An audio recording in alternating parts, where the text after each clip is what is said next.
இப்போதெல்லாம் ஒவ்வொரு முட்டாளும் உங்களிடம் வந்து தனக்கு தெய்வ பேருணர்வு ஏற்பட்டு விட்டதாக சொல்கிறான்.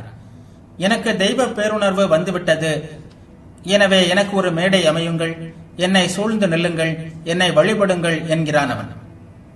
தெய்வ பேருணர்வையும் ஏமாற்று வேலைகளையும் எப்படி பிரித்தறிவது? முதலில் தெய்வ பேருணர்வு ஒருபோதும் பகுத்தறிவுக்கு முரண்பட்டதாக இருக்காது. முதுமை பருவம் குழந்தை பருவத்திற்கு முரண்பட்டதல்ல. குழந்தைதான் முதியவனாக பரிணமிக்கிறான். தெய்வ பேருணர்வு என்று நாம் கூறுவது பகுத்தறிவின் பரிணாமமே. பகுத்தறிவின் வாயிலாகவே அதனை அடைய முடியும்.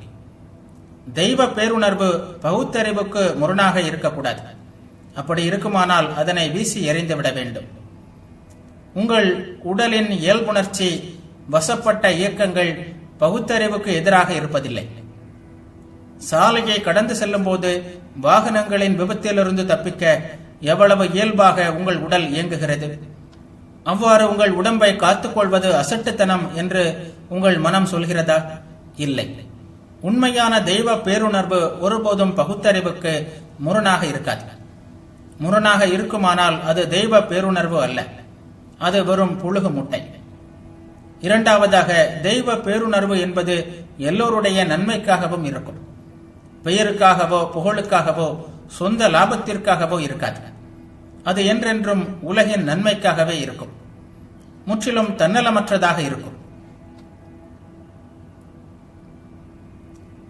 இந்த சோதனைகள் பூர்த்தியானால் அதை தெய்வ பேருணர்வு என்று கொள்ளலாம். இன்று உலகம் உள்ள நிலையில் இந்த தெய்வ பேருணர்வு பெற்றவர்கள் கூடையில் ஒருவர் கூட இல்லை என்பதை நீங்கள் மனதில் கொள்ள வேண்டும்.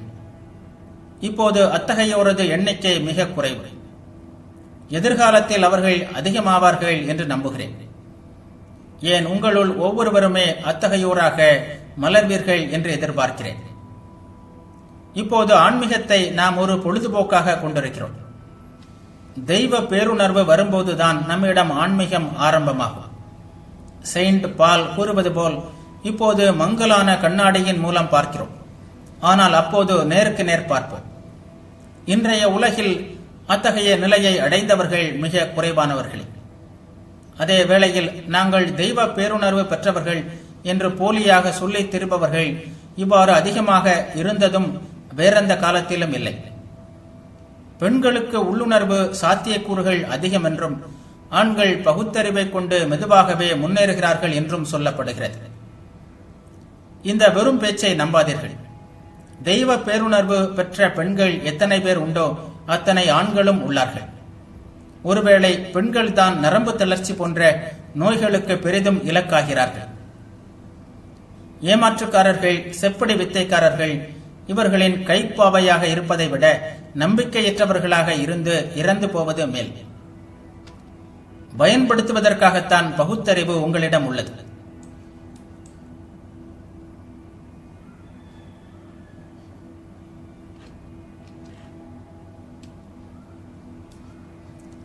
அதை சரியாக பயன்படுத்தியதாக உலகிற்கு நிரூபியுங்கள். அப்படி செய்தால் அதன் மூலம் உயர்ந்ததை நீங்கள் அடைய முடியும். கடவுள் அன்பு வடிவானவர் என்பதை நாம் எப்போதும் நினைவில் வைத்துக் கொள்ள வேண்டும்.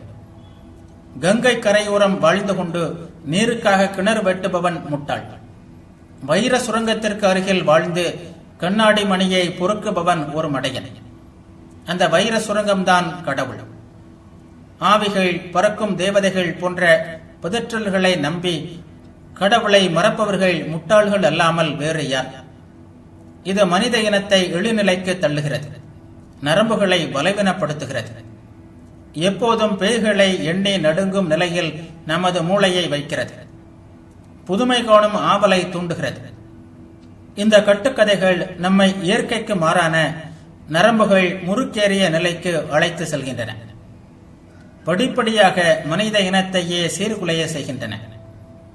இந்த பொருளற்றவற்றை பின்பற்றுவதற்காக கடவுளையும் பரிசுத்தத்தையும் புனிதத்தையும் ஆன்மீகத்தையும் விட்டுவிடுவதா? பிறரது மனங்களை அறியும் வேலையை பற்றி என்ன சொல்வேன்? 5 நிமிடம் நான் பிறரது எண்ணங்களை அறிந்தால் போதும், எனக்கு பைத்தியம் பிடித்துவிடும். நிமிர்ந்து நில்லுங்கள், ஆற்றலுடன் விளங்குங்கள், அன்பு வடிவான ஆண்டவனை நாடுங்கள். இதுதான் மிகப்பெரிய வலிமை. தூய்மையை விட உயர்ந்த சக்தி ஏதேனும் உண்டா? அன்பும் தூய்மையும் உலகின் மீதே ஆணை செலுத்துகின்றன. அந்த அன்பு கடவுளை பலவீனர்களால் அடைய முடியாது. எனவே உடல், உள்ளம், ஒழுக்கம், ஆன்மீகம் என்ற எதிலும் பலவீனமாக இருக்காதீர்கள். இறைவன் மட்டுமே உண்மை, மற்றவை எல்லாம் உண்மை அல்லாதவை. இறைவனுக்காக எல்லாவற்றையும் துறக்க வேண்டும். இறைவனை நேசிப்பதும் அவருக்கு தொண்டு செய்வதும் தவிர மற்ற அனைத்தும் வீண். வெறுமை, வெறுமையிலும் வெறுமை.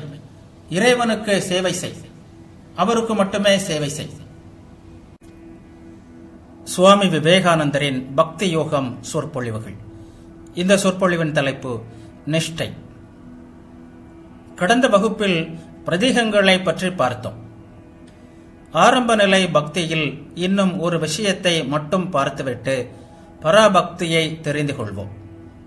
நாம் பார்க்க போவது நிஷ்டை, அதாவது ஒருமுகப்பட்ட ஈடுபாடு.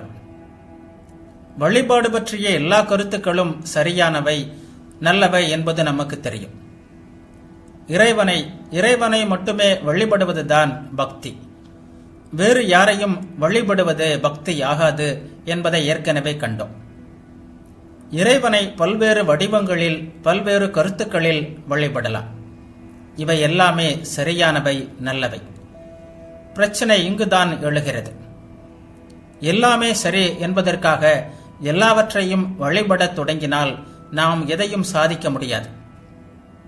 நமது ஆற்றல்கள் சிதறி வீணாவதுதான் மிச்சமாகும்.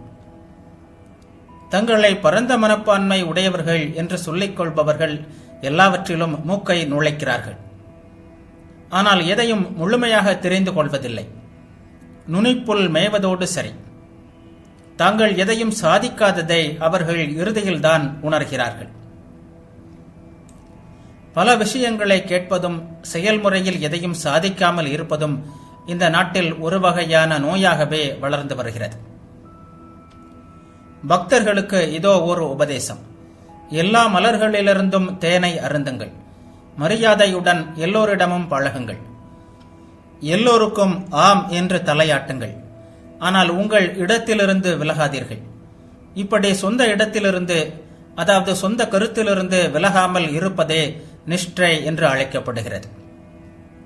பிறருடைய லட்சியங்களை வெறுக்கவோ விமர்சிக்கவோ வேண்டிய தேவையில்லை. அவையெல்லாம் சரியானவை. ஆனால் அதே வேளையில் நமது லட்சியத்தில் உறுதியான பிடிப்புடன் இருப்பது மிகவும் அவசியம். பெரிய ராமபக்தரான அனுமனை பற்றிய ஒரு கதை உண்டு.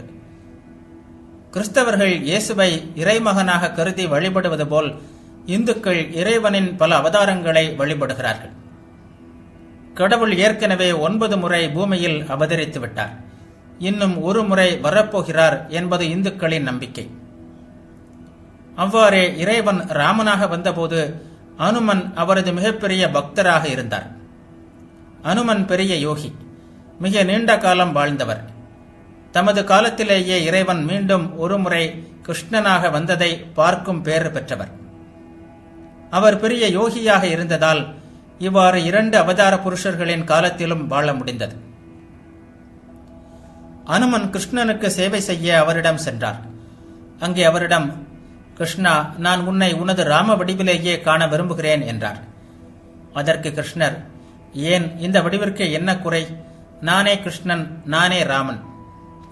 எல்லா உருவங்களும் எனதே என்றார். உடனே அனுமன் சொன்னான், கிருஷ்ணா, அது எனக்கு தெரியும். ஜானகி ராமனும் லட்சுமி நாதனும் ஒருவரே. இருவரும் பரமாத்மாவின் அம்சங்களே. ஆனால் எனக்கு எல்லாம் ஜானகி ராமனே. இதுதான் நிஷ்டை. நாம் வழிபடுகின்ற பல்வேறு தேவதேவியரும் உண்மையே என்றாலும் மற்றவர்களை விட்டுவிட்டு ஒரே ஒருவரை பற்றிக் கொள்வதுதான் நிஷ்டை. பிறரை வெறுக்கவோ விமர்சிக்கவோ கூடாது. மாறாக எல்லோரையும் மரியாதையுடன் பார்க்க வேண்டும். யானையின் வாயிலிருந்து 2 தந்தங்கள் வெளிவருகின்றன. இவை வெறும் காட்சிக்காக மட்டுமே. இவற்றால் அது சாப்பிட முடிவதில்லை. அதன் வாய்க்குள்ளேயே இருக்கின்ற பற்கள்தான் அது உணவை மென்று தின்ன உதவுகிறது.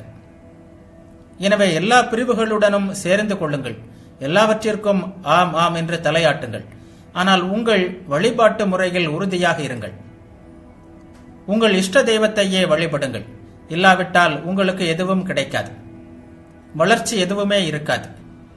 செடி வளரும்போது அதை மிருகங்களிலிருந்து காப்பாற்ற வேலையிட வேண்டியது அவசியம். அதுவே வளர்ந்து பெரிய மரமாகிவிட்டால் எந்த வேலையும் தேவையில்லை. தன்னைத்தானே அது காத்து கொள்ள முடியும். ஆன்மீக விதை முளைவிட்டு வளரும்போது கொஞ்சம் கிறிஸ்தவம், கொஞ்சம் பௌத்தம், கொஞ்சம் இது, கொஞ்சம் அது என்று எல்லா மத கருத்துக்களிலிருந்தும் மனதை அலைபாய விட்டு ஆற்றலை சிதறடிப்பது எந்த பயனையும் தராது. அது ஆன்மாவின் அழிவிற்கே வழிவகுக்கும். இதற்கும் பயன் இருக்கவே செய்கிறது. அதை நாம் பின்னால் பார்ப்போம். குதிரைக்கு முன்னால் வண்டியை கட்டும் முயற்சி வேண்டாம்.